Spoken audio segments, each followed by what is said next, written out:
everyone, welcome back to my channel. This is a look that I saw Mary Phillips create for Kendall Jenner, and I just knew that I wanted to do it for you guys. It is just the epitome of simplicity at its finest. It's perfect.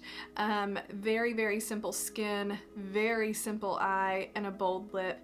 This is something that would be appropriate for any time of year, any occasion, but you could create this in 10 or 15 minutes. It is so easy. It's 2 eyeshadows on the eyes, some good mascara, and a bold lip. That's it. That's all. In my next clip, I'm going to show you guys the inspiration picture as well as leave it posted in the corner throughout the video just so that you can see what I'm referencing. But I hope that you love this look.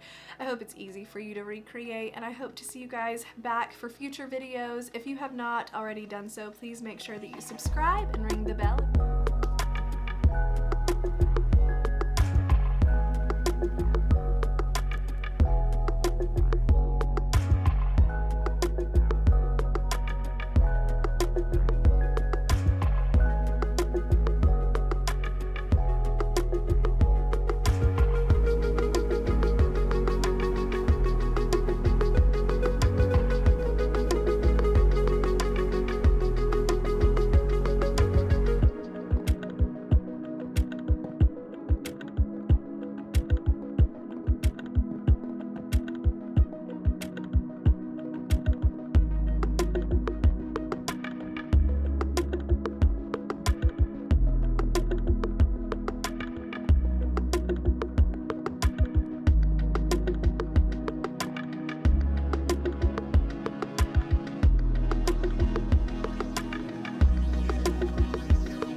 Alright guys, this is the final result. I am really pleased with it. I think the lip color is spot on. I love it. I hope that you guys have enjoyed this look. This is easily something that I will wear all year long and definitely into the fall and winter. It is again just the epitome of beautiful, simplistic makeup. It's timeless. Anyone can wear it. It's appropriate for any occasion or any event. It is so fast, 10 or 15 minutes and you're out the door. I cannot thank you guys enough for being here. Again, I hope you loved it and I will see you in my next video. Bye guys.